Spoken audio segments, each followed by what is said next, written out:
Okay, bagi tadi kebetulan saya duduk di college kan. So saya perasan lah dekat meja, biasa dekat college, college dia ada meja-meja kan dekat luar tu kan, luar college. So ada meja-meja tu dia letakkan satu poster larangan, dilarang berdua-duaan. Tapi still ada orang buat kan. So benda ni daripada UM sendiri yang meletakkan peraturan untuk jaga batas, tetapi ada yang mempertikaikan kenapa nak kena ada perbatasan.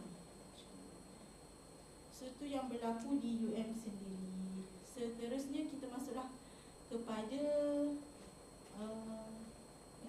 definisi ikhtilaf. So tadi kita dah tengok realitinya. Sebenarnya orang tahu je ikhtilaf tu apa, dan orang tahu kita ni sebenarnya kena jaga batas. Nak tak nak je sebenarnya. So ringkas, sebab kebanyakan kat sini mungkin dah tahulah berkenaan ikhtilaf, tapi saya ringkaskan. Dari segi bahasanya dia perkataan bahasa Arab khalaqa, yang bermaksud bercampur sesuatu dengan yang lain. Dan dari segi istilahnya percampuran antara lelaki dan perempuan yang bukan mahram. dan saya datangkan beberapa definisi daripada ilmuwan Islam dan juga ulama. Contoh yang pertama dari Dr. Abdul Karim Zaidan mendefinisikan ikhtilat ini sebagai perjumpaan antara lelaki dan perempuan yang bukan mahram di tempat yang sama yang membawa kepada saling bertemu, melihat dan bercakap antara satu sama lain. Dan yang kedua daripada Syekh Dr. Yusuf Al-Qaradawi, ikhtilat ini merujuk kepada percampuran antara lelaki dan perempuan dalam pelbagai aktiviti, sama ada aktiviti itu duniawi ataupun ukhrawi. Maksudnya tak kiralah aktiviti itu aktiviti yang nampak Islami dan sebagainya, tapi ikhtilat tu nak tak nak kena jaga juga. Dan ada beberapa ulama berpendapat bahawa hukum ikhtilat ni adalah haram. Dan kita tengoklah dalil-dalil, next slide, dalil-dalil tentang yang berkaitan dengan ikhtilat. Itu dalil pertama, yang ini semua tahulah, surah Al-Isra ayat yang ke-32. Wala taqrabuz zina, janganlah kamu mendekati zina, sesungguhnya zina itu adalah perbuatan kecil dan jalan terburuk. Saya pasti dan yakin semua orang tahu apa kepastian daripada ayat ni yang berkenaan dengan jalan menuju ke arah zina itu sendiri adalah haram, apatah lagi perbuatan zina itu sendiri. Dan ikhtilat ni salah satu perkara, salah satu jalan yang menjerumus ke arah zina. Dalil yang kedua, baca maksudnya, wahai isteri-isteri Nabi, kamu tidaklah seperti perempuan-perempuan yang lain. Jika kamu bertakwa, maka janganlah kamu merendahkan suara dengan lemah lembut yang dibuat-buat, sehingga bangkit nafsu orang yang ada penyakit dalam hatinya, dan ucapkanlah perkataan yang baik. So yang nak di-highlightkan kat sini adalah percakapan kita yang mungkin ada setengah perempuan kan suara dia lembut kan, tapi ada percakapan yang sengaja dibuat-buat, sengaja dimanjakan, sengaja sampai orang dengar tu macam menggoda macam tu. So itu adalah larangan, dan dia berkait juga dengan ikhtilat. Sebab bila berlakunya ikhtilat, of course lah ada percakapan, ada perbualan, ada komunikasi antara lelaki dan perempuan. So benda tu dia berkaitlah dengan ikhtilat. Seterusnya, daripada surah An-Nur ayat 30 dan ayat 31 sebenarnya, tapi saya ambil ayat 30 je sebab konteksnya sama, berkenaan dengan saya baca maksudnya. Katakanlah wahai Muhammad kepada orang-orang lelaki yang beriman, supaya mereka menyekat pandangan mereka daripada memandang yang haram dan memelihara kehormatan mereka, ila akhir ayat. So ayat ni, ayat 31 pun dalam konteks yang sama, itu untuk kita ni menjaga pandangan. Pernah dengar tak ayat orang kata lelaki kena tunduk, perempuan kena tutup? Agak setuju tak dengan ayat tu? Tak setuju, ada setuju, betul? Sebab sebenarnya dua-dua, lelaki dan perempuan sama je. Lelaki dan perempuan pun kena tutup aurat. Lelaki dan perempuan pun kena jaga pandangan. Tak ada pun nak kena salah satu kena jaga. Tidak, sebenarnya dua-dua kena jaga. Perempuan pun kena jaga pandangan. Sebab ayat yang ke-31 pun dimentionkan kepada perempuan untuk menjaga pandangan. Dan ini ada kaitanlah dengan ikhtilat itu sendiri. Sebab kalau tengok definisi daripada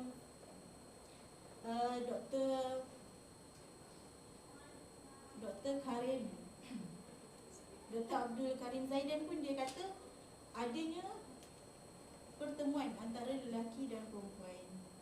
So dia ada kaitanlah berkenaan dengan jaga pandangan. Seterusnya kita nak tengoklah jenis ikhtilat dan hukumnya. Yang ini diringkaskan ada dua, tetapi saya kaitkan juga yang mana daripada Imam An-Nawawi. Dia mengatakan bahawa haramnya khalwat lelaki dan wanita, termasuklah dalam juga bab berdua-dua menunaikan solat. Kalau tengok definisi tadi pun ada definisi daripada Yusuf Al-Qaradawi. Dia kata ikhtilat ni bukan untuk hal dunia sahaja, untuk akhirat pun, untuk yang berkaitan dengan keagamaan pun dia termasuk juga. Maksudnya tak boleh juga, maksudnya ikhtilat ni kena jaga juga walaupun urusan tu urusan keagamaan macam tu.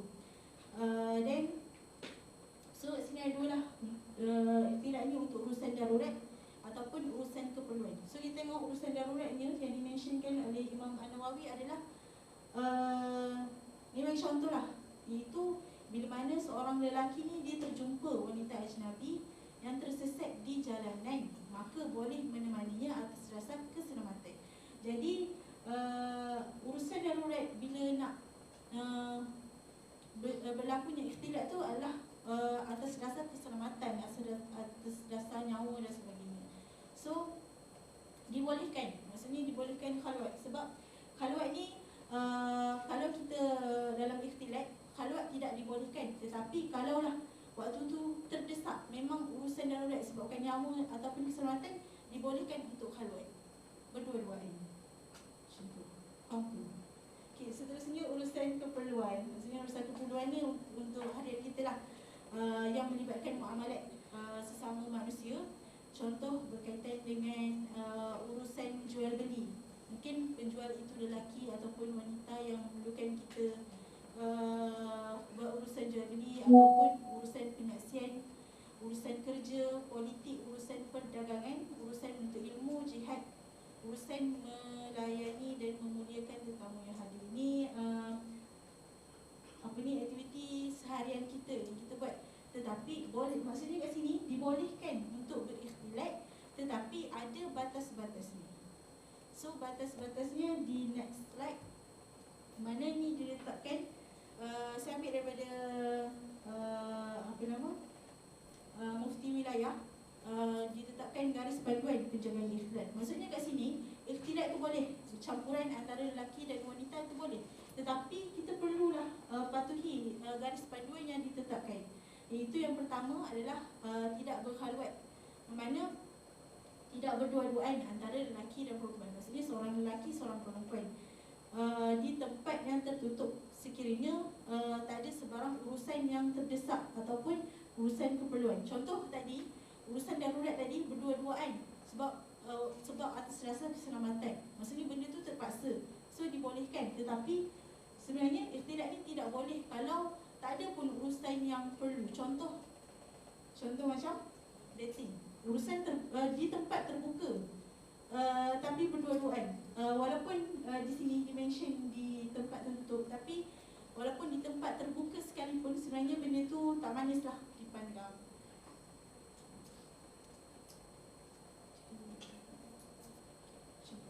So kalau boleh, kalau nak ada urusan untuk berhubung ataupun berjumpa dengan lelaki, kalau boleh bawalah teman.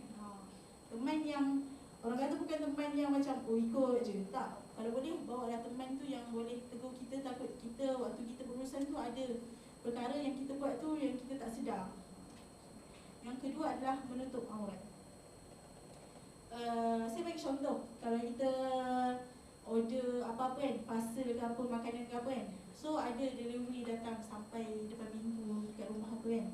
So kadang-kadang kan kita macam, dia kat rumah kan, mestilah kita tak pakai tudung ke apa kan. So bila kita nak berjumpa dengan orang yang hantar barang tu, ada orang yang macam sarung tuala je, tapi nampak bahagian leher ataupun nampak bahagian rambut ke atas. So benda ni kena jagalah kalau boleh. Walaupun macam sekejap je, nak kejap ambil barang kejap je. So kalau boleh jaga jugalah benda tu. Kalau boleh pakaian menutup aurat sempurna. Seterusnya menjaga pandangan. So yang ni tadilah dalil berkenaan dengan ghadul basar, menundukkan pandangan, menjaga pandangan. Mana bila kita bertemu, berjumpa dengan lelaki, of course lah kita maksudnya nak kita memang akan tengok dia macam tu. So tapi kita kena jagalah, janganlah bila dia bercakap tu kan macam tenung je, janganlah macam tu. So macam kena jagalah juga benda tu. So seterusnya adalah menjaga suara, yang mana tadi pun daripada surah Al-Ahzab ayat 32 berkenaan dengan jangan suara kita tu dibuat-buat, dimanja-manjakan.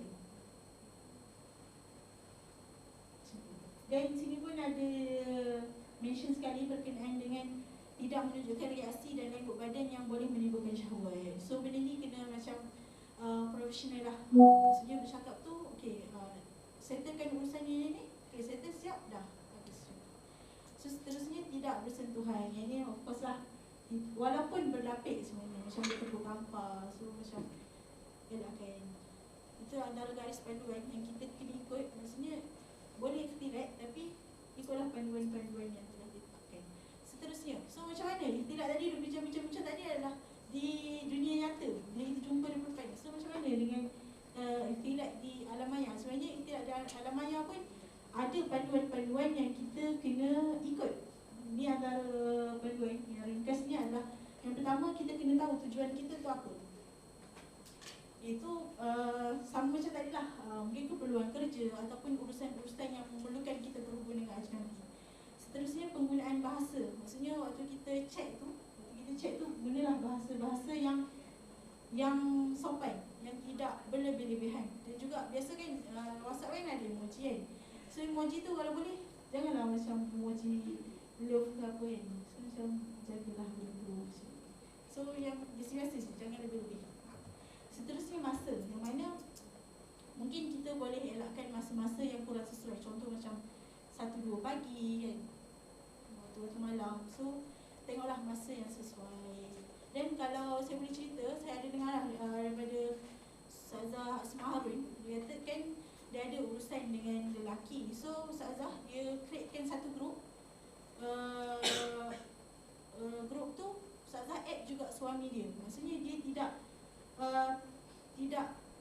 orang kata tidak chat personal dengan lelaki yang berurusan tu, tapi buat grup dan add suami dia. So benda tu kita boleh jaga profesional satu, dan kita boleh jaga, maksudnya risau ada perkara-perkara yang di luar kawalan. Kadang-kadang benda tu kita tak sedar. Seterusnya adalah berkenaan dengan cabaran dalam penjagaan ikhtilat di kampus. Sebab berkenaan dengan cabaran penjagaan ikhtilat di kampus ni, sebenarnya kadang-kadang kita ni kita nak jaga batas. Kita kawal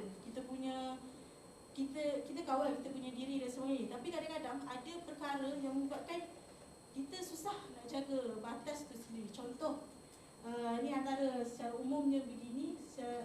Contoh yang pertama adalah program yang tidak menepati syariat. Mana program ni sebenarnya kita boleh pilih kita nak pergi ke tak kan. Maksudnya program sikit-sikit, lepas tu kita tengoklah program ni macam mana. Lepas tu kalau macam tak okey, so kita yang pergi. Sebenarnya ada pilihan, tetapi ada juga program yang nak tak nak kita kena join juga. Contoh macam Minggu Haluan Siswa kan, nak tak nak kita macam kena join juga kan. So benda ni lah yang menjadi macam susah untuk kita jaga. Tapi bila kita ni betul-betul faham, nak tak nak sikit pun kita still jaga. Contoh macam bila adanya percampuran, contoh dalam barisan kan, sebab saya ingat lagi waktu tahun 1 dalam barisan tu, berbaris je perempuan kan, satu baris perempuan, tapi tiba-tiba panggil apa, PM kan, PM tu susun perempuan laki, tiba jadi macam tu kan. So macam kita ni kena jagalah jarak, walaupun sebelah tu lelaki dan sebelah ni lelaki, so jagalah jarak. Maksudnya jarak yang at least tidak sampai berlaga, bersentuhan.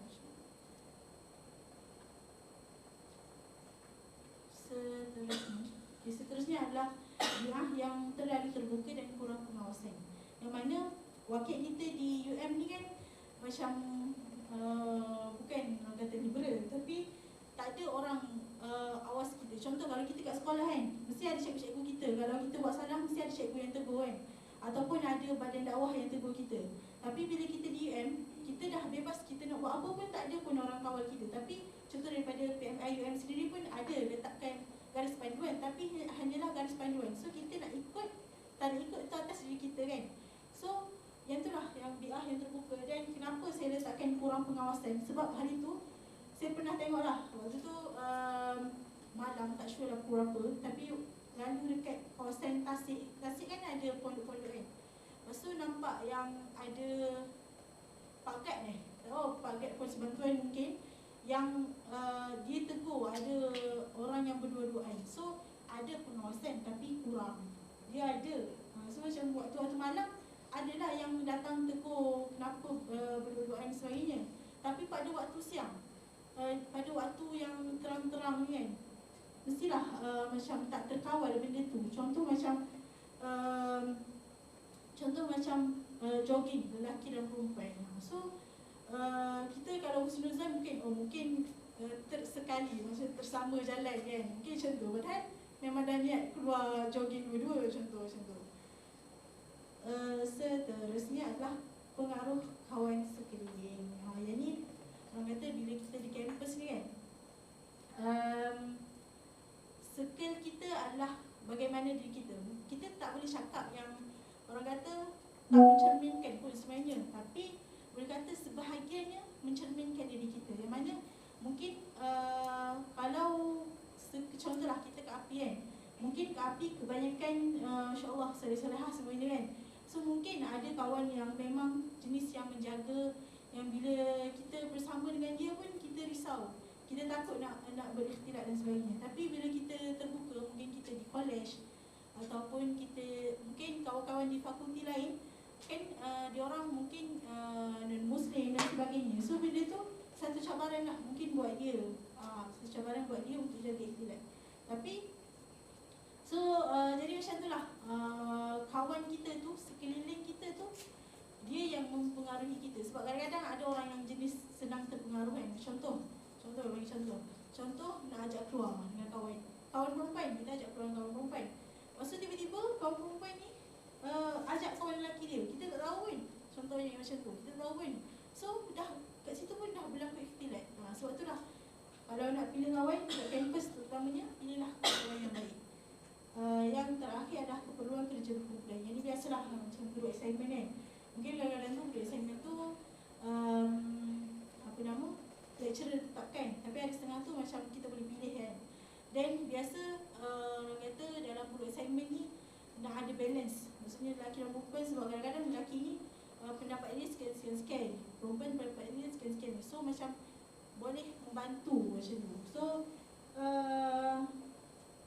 selagi ada keperluan, selagi jaga batas, tak ada masalah. Tetapi kita risau sehingga perkara tersebut boleh berlebihan. Itu antara cabaran yang mungkin secara umumnya begitu, tapi masing-masing mungkin ada pengalaman sendiri macam mana susahnya nak jaga ikhtilat di kampus khususnya. Seterusnya, so ni adalah tajuk kita. Jaga ikhtilat ni sombong ke? So saya boleh kata tidak. Sebab sebenarnya bila kita faham betul-betul ikhtilat itu apa, sebenarnya ikhtilat dan sombong ni dua perkara yang berbeza. Maksudnya ikhtilat tu satu topik dan sombong itu satu topik. Sebab apa? Topik sombong ni pun diperbincangkan juga. So tak ada pun istilah bila kita jaga ikhtilat ni itu ada sombong. Tapi sombong tu ada satu perangai yang lain pula. Ada setengah orang yang mungkin jaga ikhtilat, tapi dalam masa yang sama dia seorang yang sombong, sifatnya sombong macam tu. So ikhtilat ni sifat macam tu. Tapi jaga ikhtilat ni bukan bermaksud kita tu sombong. So yang saya ada tulis tu mungkin ada yang perspektif yang orang kata bila jaga ikhtilat ni nampak sombong. Mungkin orang kata begitu. Ataupun kalau jaga ikhtilat ni macam mana cari jodoh. Sebab bila kita jaga ikhtilat, kita jaga perbatasan. Maksudnya hubungan kita nak berhubung dengan lelaki kan. So macam mana kita nak cari jodoh. Sebab kadang-kadang orang kata lelaki sekarang ni pemalu, so perempuan kena start dulu, betul tak? Senyum-senyum. So macam sebenarnya bila kita faham berkenaan dengan ikhtilat dan kita faham berkenaan dengan jodoh itu sendiri, kita ada konsep ta'aruf dan sebagainya. So benda tu kena pandai-pandai lah. Maksudnya bila dah masing-masing dah bersedia nak berkahwin contohnya, so kena jalan yang menuju ke arah perkahwinan itu sendiri, kena jalan yang betul lah. Bukan macam kita nak try orang tu lah, try orang ni tak. So kita sebagai perempuan pun kena jaga image lah. Jangan macam terlalu sangat, mungkin guna orang tengah dan sebagainya. Ataupun ada orang kata kita orang kawan je, kawan sejak kecil, kawan sejak sekolah, memang dah rapat. Sebenarnya mungkin waktu kita kecil tu kita tak tahu pun pasal jaga batas dan sebagainya. Tapi bila kita dah besar, bila kita dah belajar bahawa ada batas pergaulan yang kena jaga dan kita tahu, so kita sendiri lah kena sedar, oh maksudnya tak boleh sebenarnya macam ni. So jagalah benda tu. So ada juga kata kami berbual je tak buat apa pun. Ya, mungkin berbual je, tapi perkara tersebut perlu ke sebenarnya? Kalau tak perlu, so tak perlu ikhtilat itu sendiri. Ataupun orang kata jangan jumpa sangat ataupun jangan syahid sangat. Sebenarnya benda ni atas diri masing-masing. Sebab ada orang dia memang jaga benda tu. Dia memang itulah prinsip dia. So seterusnya adalah berkenaan dengan cara istiqamah untuk menjaga ikhtilat. So kita dah di penghujung. Okey. Berkenaan dengan jaga cara istiqamah untuk menjaga ikhtilat ni ada beberapa lah, mungkin sebahagian, mungkin ada lagi. So yang pertama adalah niat dan prinsip yang jelas. Iaitu niat kita jaga ikhtilat ni kerana Allah untuk, dan niat kita ni untuk kita jaga diri kita. Dan berkenaan dengan prinsip ni saya fokuskan kepada ikhtilat lah, sebab biasa orang biasa masing-masing ada prinsip-prinsip sendiri, prinsip dalam hidup dia. Tapi saya kecilkan skopnya adalah berkaitan dengan ikhtilat. Saya boleh bagi contoh lah, berapa contoh setengah orang macam sebabkan bila berada di kampus perlunya terjadinya ikhtilat itu sendiri, tetapi ditetapkan prinsip, okey aku boleh berurusan dengan lelaki, tapi kalau macam ni aku dah tak boleh dah. Contoh macam tidak berjumpa berdua-duaan dengan ajnabi walaupun di tempat yang umum. So dia cakap, okay, aku boleh berurusan dengan lelaki sekian-sekian, tapi kalau nak jumpa kena ada orang teman. Contoh macam tu. Ataupun dia tetapkan yang dia tak akan chat dengan ajnabi bila dah pukul 12 malam tu, okey dah stop sampai situ je. Macam tu. Ataupun ada setengah orang yang macam jenis bukan syadik sebenarnya, jenis yang macam menjaga, memang betul-betul menjaga, dia tak save nombor lelaki kena lelaki. Sebab apa? So bila kita save nombor lelaki, dia saling save, kita ada nampak status ataupun di Instagram, di FB contohnya, ada tempat untuk reply kan.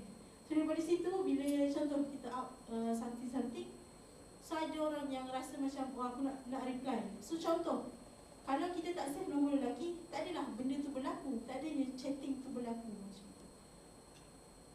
Dan sentiasa berdoa dan bertaubat. Yang ni, doa ni salah satu doa yang kita boleh amalkan adalah doa untuk kita untuk Allah tetapkan hati kita. Sebab kadang-kadang hati kita ni Allah yang pegang, Allah yang bolak-balikkan hati kita. So kita doa yang muqallibal qulub tsabbit qalbi ala dinik wa ala ta'atik. So doa tu kalau boleh amalkan, sebab kadang-kadang kita buat benda ni ada yang melampaui batas.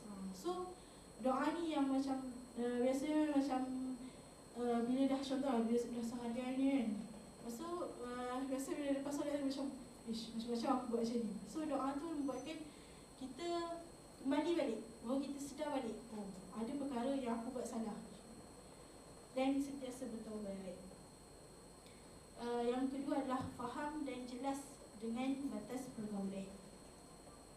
Yang mana bila kita kena faham dan kita memang betul-betul jelas dengan macam mana nak jaga pergaulan tu. Sebab bila kita tak faham tu dengan ilmu, akan timbul yang macam tadi lah, yang macam jaga ikhtilat ni sombong, jaga ikhtilat ni syadid, jaga ikhtilat ni sekian-sekian. So bila kita nak jaga ikhtilat, bila kita nak jaga batas, kita kena tahu memang betul-betul inilah kefahaman yang sebenar. Sampai dia jangan kefahaman kita tu sampai kefahaman yang salah. Dah macam timbul pula perspektif yang salah sebenarnya. Belajar dan bertanya kepada orang yang arif. Ini mungkin biasanya kalau kat sekolah mungkin ada ustazah yang kita boleh rujuk, tapi mungkin di kampus mungkin senior ataupun lecturer. Yang ketiga, menundukkan pandangan.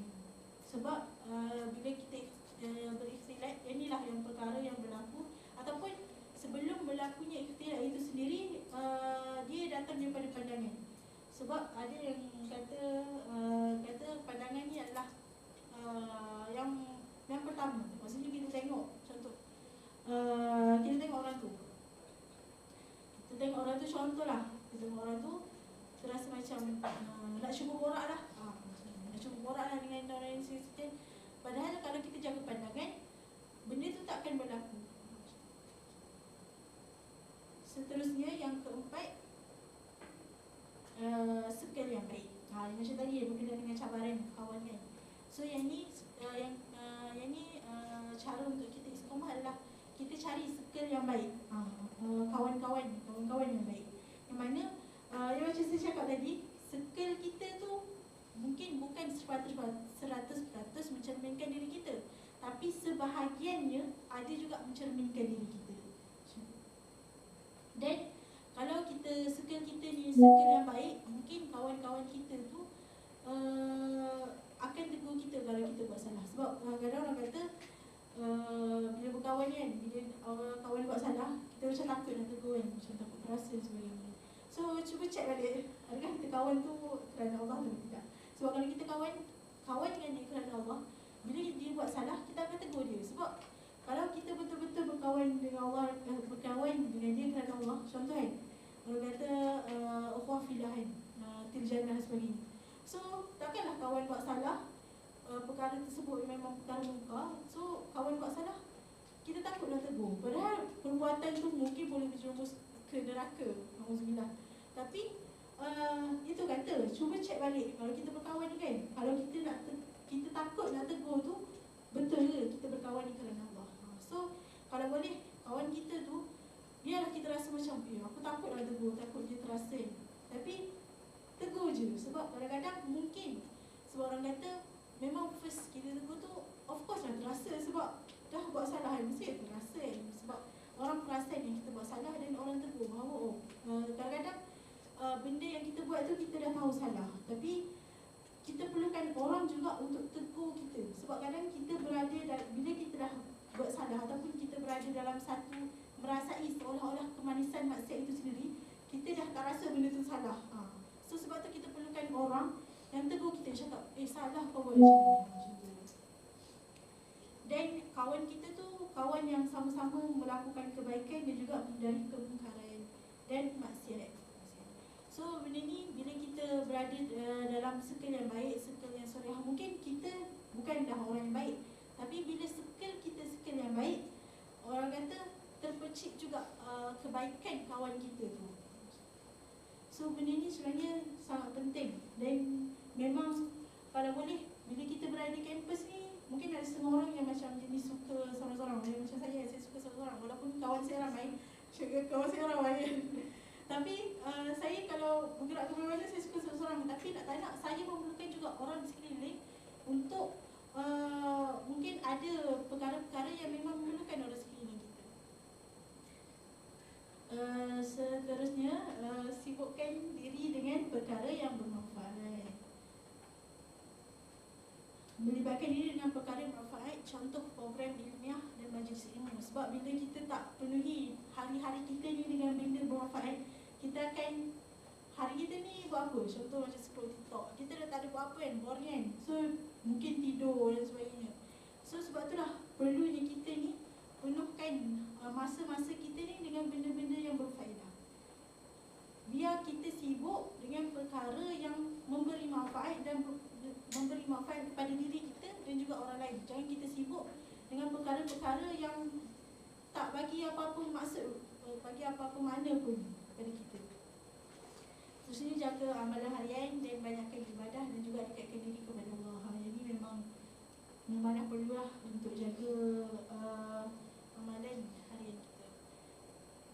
Dan ini slide terakhir sebenarnya.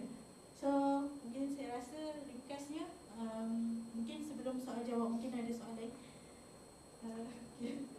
Ringkasnya, kalau boleh kita ni sebagai wanita Muslim, kita kena tahu jaga batas kita dan biar ada sifat malu dalam diri kita. Sebab bila kita dah tak ada sifat malu, kita buat apa-apa pun kita dah tak rasa apa-apa, dah tak rasa malu dah. So mungkin itu sahaja. Mungkin boleh pergi kepada soal jawab. Mungkin untuk soal jawab ni, kalau insyaAllah kalau selagi saya boleh jawab, saya jawab, insyaAllah.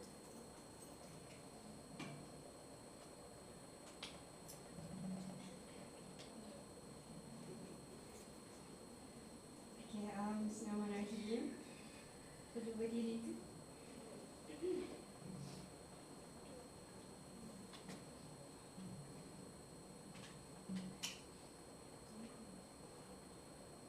Bismillahirrahmanirrahim. Assalamualaikum warahmatullahi wabarakatuh pada semua. Dan sedikit hal, hari ini saya ada soalan lah kepada saudari, sahabat saya. berkaitan dengan ikhtilat ni lah. Dan soalan ni pokoknya adalah daripada kawan saya lain juga. Okay. Jadi berkaitan ikhtilat ni sudah tentulah melibatkan antara lelaki dan perempuan, dan kita menjaga ikhtilat kerana tak nak ada je soul attachment tu lah, maksudnya rasa suka atau rasa sayang dan sebagainya yang membawa kepada kemudaratan ataupun dosa. Tu. Jadi persoalan saya mungkin agak advance juga soalan ni, dan kalau adik tahu satu dengan saya harap biasalah bagaimana menjaga ikhtilat sekiranya kita dalam sesi bertaaruf. Okay. Kita tahulah bila bertaaruf ada seseorang, ada setengah orang yang bertaaruf dengan cara mereka sendiri, maksudnya secara direct dan sebagainya, ataupun kalau ada orang tengah pun boleh jadi ikhtilat antara dengan orang yang kita nak bertaaruf tu secara direct.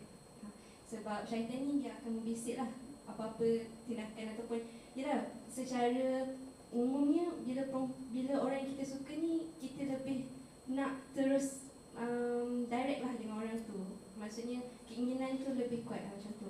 Jadi mungkin saudara Ibtihal boleh tekankan sedikit bagaimana kita nak hadapi bila kita berada dalam situasi sebegitu. Perkara seperti itu lakukan. Wallahualam. Terima kasih Ibtihal. Assalamualaikum. Terima kasih saudari Zaris. Okay, baik. Satu perkara yang saya nak katakan adalah kita berada dalam fasa ta'aruf ataupun kita dah bertunang ataupun dalam fasa-fasa yang menuju kepada perkahwinan, nak tak nak ikhtilat itu kena jaga. Ta'aruf ke tunang dan sebagainya bukan tiket untuk kita melanggar ikhtilat itu sendiri. Sebenarnya saya takut sebab ini berkaitan dengan perkahwinan kan, saya risau sikit. So insyaAllah yang mana saya boleh katakan, bila kita berada dalam fasa ta'aruf, first matlamat kita dah ada matlamat yang jelas. Maksudnya kita memang dah nak kahwin, memang dah bersedia untuk kahwin. Bukan ta'aruf untuk saya saja. Yang tu yang utama. Yang kedua adalah cara untuk kita berta'aruf tu biarlah cara yang betul. Contoh, kita gunakan orang tengah. Itu adalah sebenarnya cara yang terbaik lah. Maksudnya kita guna orang tengah, dan orang yang tengah tersebut adalah orang yang betul-betul faham berkenaan dengan ta'aruf itu sendiri. Dan yang lebih, orang kata, biasa saya pernah dengar, yang lebih baik itu adalah orang yang dah berkahwin. Orang tengah yang kita nak tu, orang tengah yang kita untuk ta'aruf tu yang dah berkahwin. Maksudnya dia dah faham dah pasal perkahwinan dan sebagainya. Itu yang kedua. Dan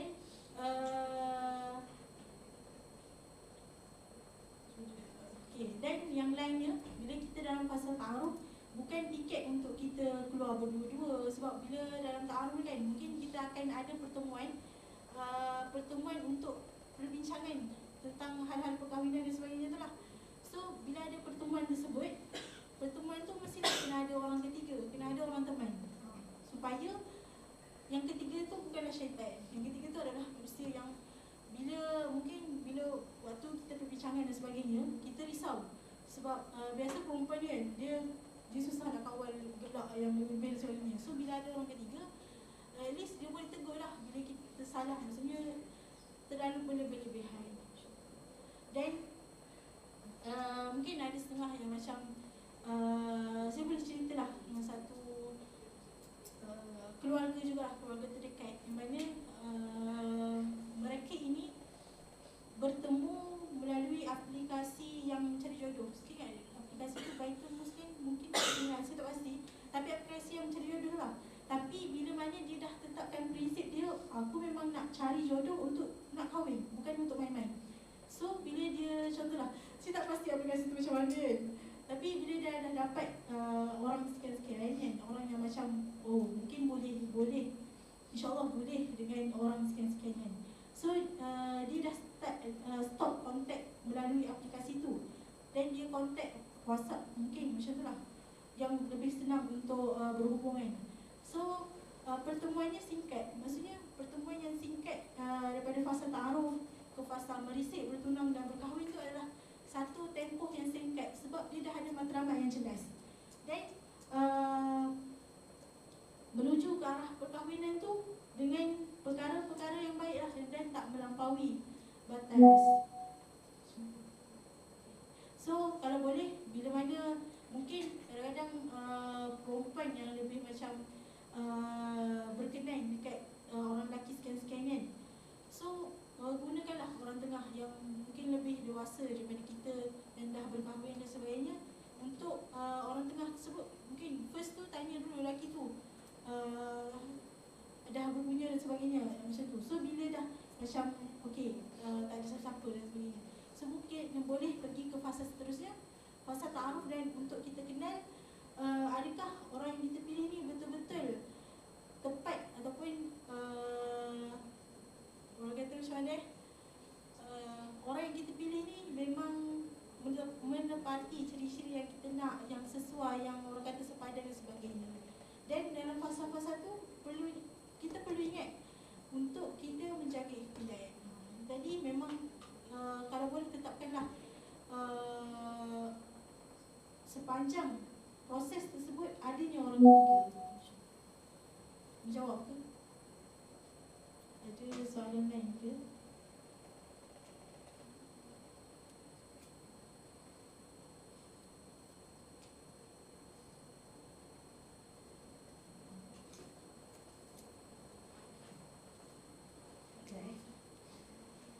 Baik, Assalamualaikum warahmatullahi wabarakatuh. Nama saya Imna Nafisa. Saya nak bertanya sedikitlah soalan kepada Kak Ib. Macam mana kita nak menjaga ikhtilat tetapi still nampak approachable untuk urusan kerja ke apa, walaupun kita jaga ikhtilat tapi masih approachable. Maksudnya orang tengok tu tak adalah macam takutnya nak tahu kita. Okey, macam mana jawapan? Terima kasih. Sama-sama, terima kasih kepada soalan ini.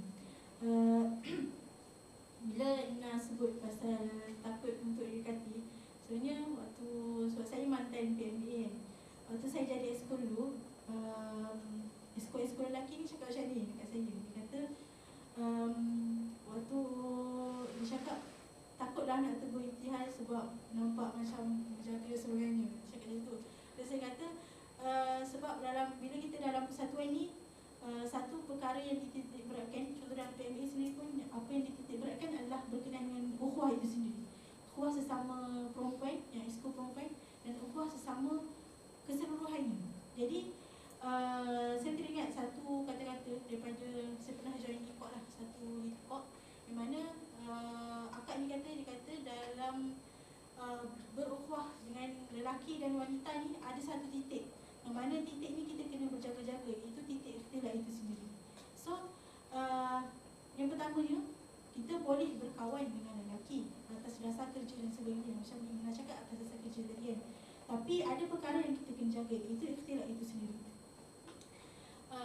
Sebenarnya seorang wanita kan, dia akan lebih nampak eksklusif, nampak lebih mahal bila mana kita menjaga ikhtilat. Maksudnya biarlah bila orang nak berurusan dengan kita tu memang fokusnya kepada kerja itu sendiri, tidak sampai berlebih-lebihan macam tu. Sebenarnya dia lagi, orang kata tak naklah nampak, contohlah orang kata tak naklah nampak macam apa istilah dia, nampak macam kerja je, gitu. Naklah macam santai sikit, nampak mesra sikit kan. Sebenarnya bila kita kata sikit-sikit tu kan, kita risau daripada sikit-sikit tu dia jadi banyak, macam tu. So macam mana kita nak nampak macam lebih mesra dan lebih selesa bila berhubung tu, saya tiada jawapan untuk itu. Sebab wanita yang betul-betul menjaga, sebenarnya dia tidak mengharapkan untuk nampak orang selesa dengan kerja. Biar bekerja tu macam orang kata biar kerja tu siap, jangan macam sampai ada benda-benda yang lain masuk. So at least kerja tu siap, profesional dan sebagainya, dah cukup. Dah tak perlu tambah-tambah macam nak nampak mesra, nak nampak macam akrab dan sebagainya. Cukup sekadar kerja itu siap dan sebagainya macam tu. So mungkin pertemuan-pertemuan tu mungkin biasanya lelaki ni jenis kelakar kan, ada lelaki ni kelakar. Mungkin benda tu tak terkawal sebenarnya, tapi jangan sampai berlebih-lebihan. Jawab dulu. Sama-sama. Ada lagi soalan lain? Silakan. Bismillahirrahmanirrahim. Saya nak tanya, boleh ke kan menjaga ikhtidat dengan sombong tu perkara yang berbeza. Boleh tak Kak terangkan, jelaskanlah beza antara jaga ikhtidat dengan sombong tu macam mana? Terima kasih soalan ini. Okey. Yang pertama, tadi kita dah urai banyak dah berkenaan dengan ikhtidat ni apa, macam mana nak jaga batas dan sebagainya. Dan saya tak ada mention pun yang jaga ikhtidat ni kena buka garang, tak ada pun. Saya tak ada mention pun benda tu. Saya hanya mention berkenaan dengan bila jaga ikhtidat bertemu dengan lelaki. Okey. Contoh, jumpa, contoh ada soalan tanya soalan sikit, dia jawab soalan sikit, bincang, selesai. Maksudnya tak ada pun perlu macam satu perwatakan yang macam merendah-rendahkan. Sebab bila berkenaan dengan sombong ni, sebab sombong ni ada salah satu sifat. Sebab ada setengah orang yang macam dia jaga ikhtidat, dalam masa yang sama dia macam seorang yang sombong. Dia macam orang kata select sikit. Contoh macam kalau lelaki ni penjaga, lelaki ni handsome, tak apa, boleh tidak sebenarnya. So yang tu salah satu sifat yang sombong, yang macam dia macam angkuh dengan orang. Maksudnya macam ada setengah orang dia macam mana nak cakap,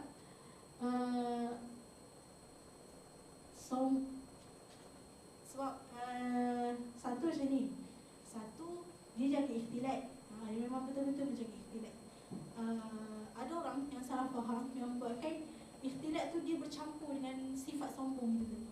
So sifat sombong tu tadi macam tu lah. Itu salah satu contoh lah yang macam ini pilih-pilih orang. Macam kalau macam ni kita menjaga, tapi kalau macam handsome sikit tak apa kot, macam tu. Faham tak? Padahal dengan orang lain dia tak boleh, dia memang betul-betul menjaga. Yang tu sifat sombong lah, yang macam sampai berlebihan. Dan sifat sombong sendiri saya tak pasti dalam ayat Al-Quran dalam surah apa yang berkenaan dengan jangan kita sombong. Bila kita berjalan di bumi Allah ni, jangan kita sombong. So sombong ni satu sifat yang angkuh, yang macam berlagak, yang macam rasa diri ni kata akulah, macam sifat aku, sifat keakuan sombong. Jelas ke? Okay. Ada soalan lain? Saya nampak kat orang kat belakang.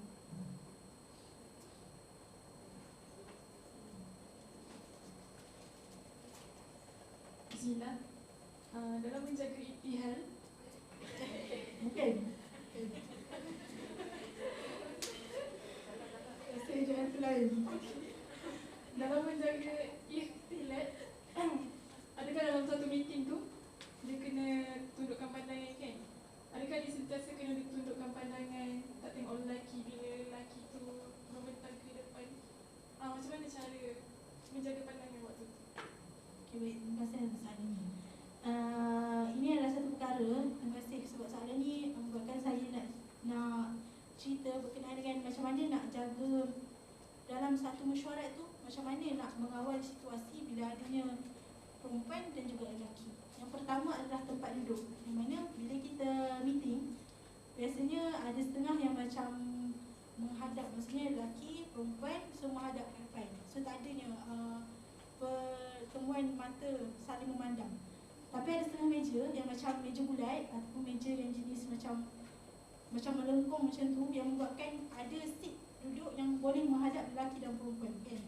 So itu yang pertama, yang mana seat itu tersebut, meja kedudukan lelaki dan perempuan tersebut jangan menghadap. Kalau boleh jangan menghadap. Memang biar asalnya macam bahagian depan lelaki yang mana mereka je menghadap, lelaki menghadap.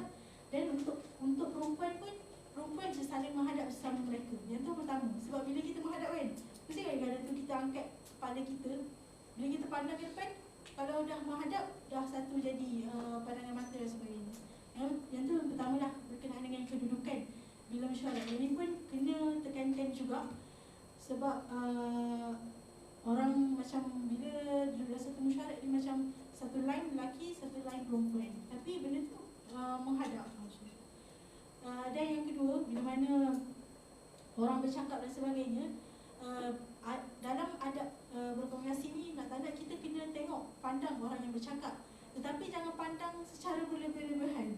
Pandang hanya sekadar pandang yang macam hanya pandang dan dengar apa isi. Jangan pandang macam, faham tak? Mesti faham kan? Macam pandang macam seorang macam pandang yang macam kemain pandang dia. Macam tu, faham tak? Hanya pandang yang sekadar sahaja. Boleh ke? Ada soalan lain ke?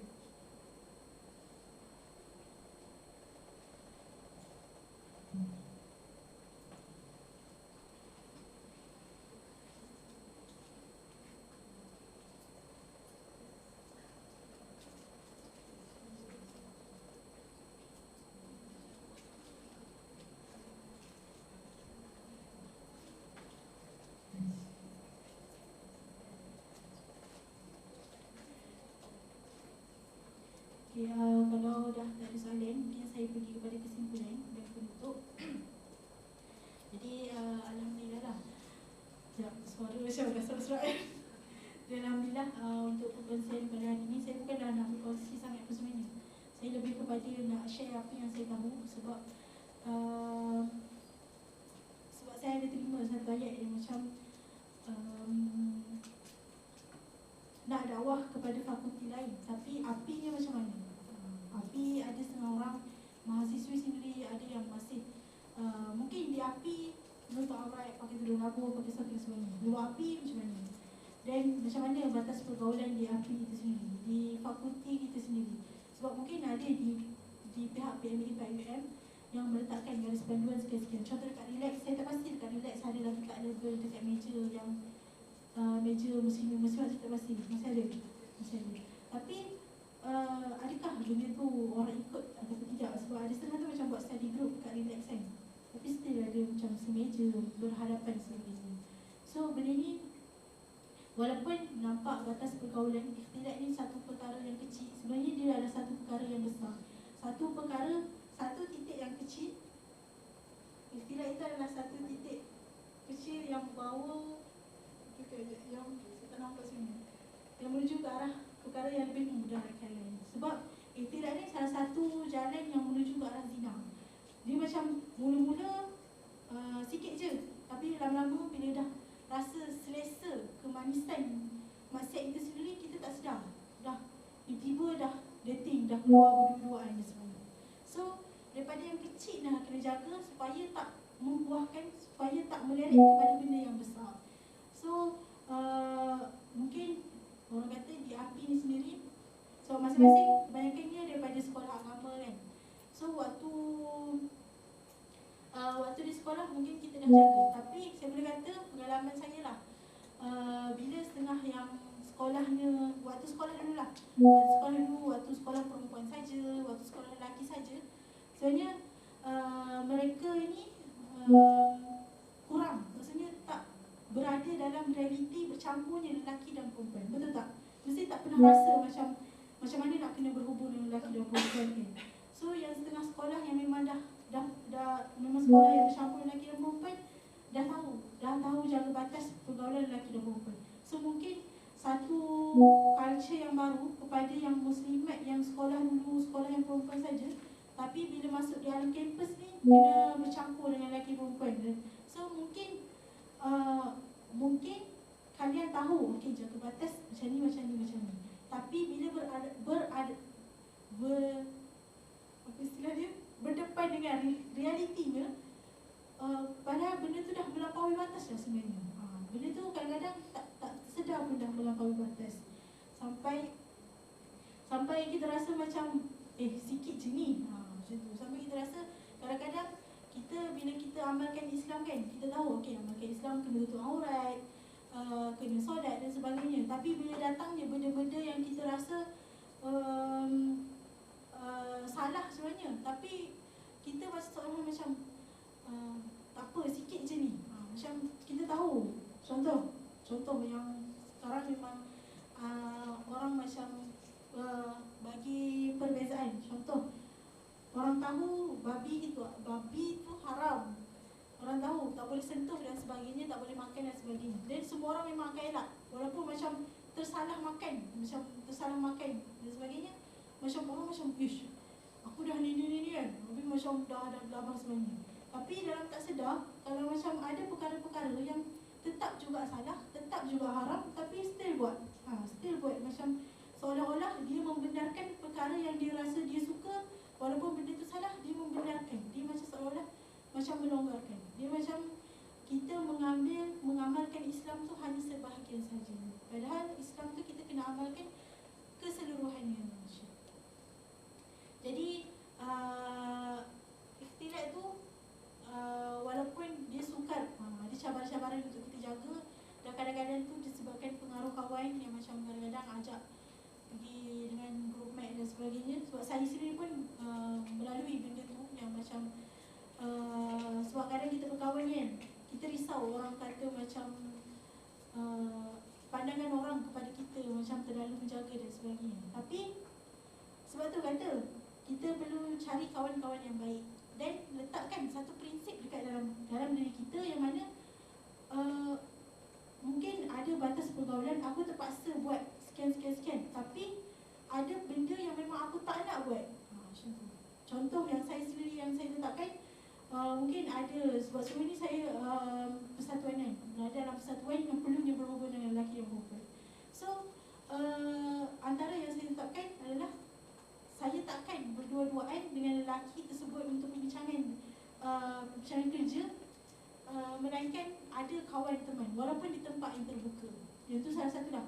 Ataupun yang lainnya macam biasa dalam persatuan kan, ada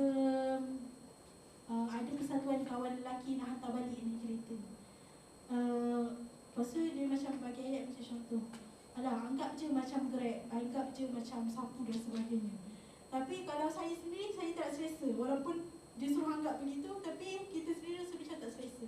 So benda-benda yang kita tak selesa, elakkan. Dan prinsip tu lah yang kita kena pegang. Dan moga-moga prinsip, apa pun prinsip yang kita tetapkan tu, moga-moga Allah jaga kita. So mungkin itu sahaja. Saya minta maaf kalau ada perkara-perkara yang mungkin buat kalian tak selesa dan sebagainya. Dan mungkin ada perkara yang saya bagi ni, mungkin ada tersalah cakap dan sebagainya. Dan mungkin kalian sendiri sebenarnya lebih tahu dan lebih arif berkenaan dengan ikhtilat. Jadi saya minta maaf dan insyaAllah itu sahaja perkongsian saya pada hari ini. Wabillahi taufiq wal hidayah. Wassalamualaikum warahmatullahi wabarakatuh.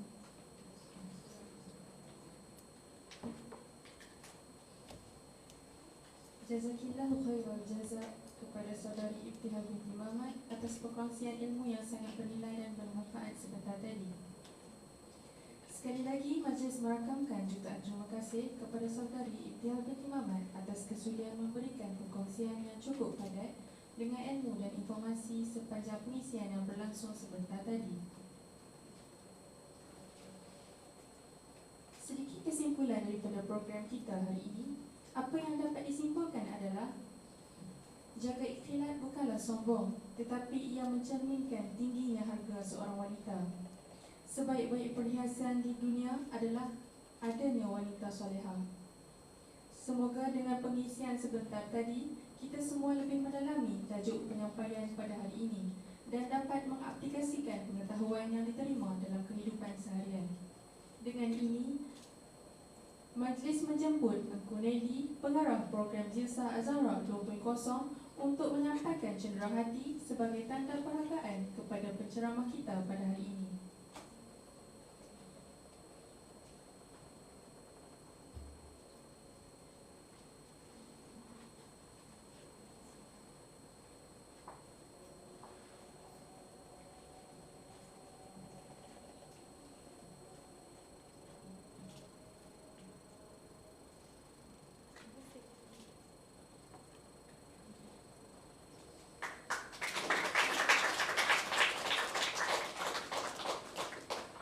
Terima kasih saudari Engku Nelly di atas penyampaian cenderahati sebentar tadi. Seterusnya, marilah kita bersama-sama membaca doa Rabitah, memohon agar Allah Subhanahu Wa Taala sentiasa menjalinkan tali ukhuwah kita atas jalan kebaikan dan keridhaannya. Allahumma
Maka dengan berakhirnya doa Rabita sebentar tadi, maka berakhirlah sudah pengisian Jilsah Zahra 2.0 siri kedua yang bertajuk Jaga Ikhtilal, Sombong ke?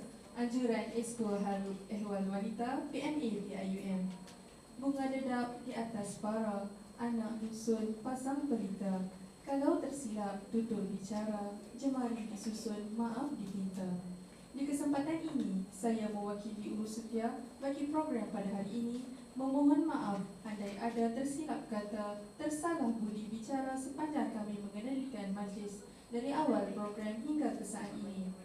Sesungguhnya yang baik itu datangnya daripada Allah Subhanahu Wa Taala dan yang kurang itu datang daripada kelemahan diri kami sendiri.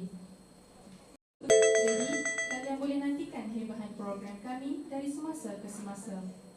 Diharapkan juga para mahasiswi dapat terus istiqamah dan setia bersama kami sehingga ke siri yang terakhir. Sebelum kita bersurai, kita akan mengadakan sesi fotografi bersama penceramah. Oleh itu, saya menjemput unit media untuk mengendalikan sesi fotografi. Dipersilakan.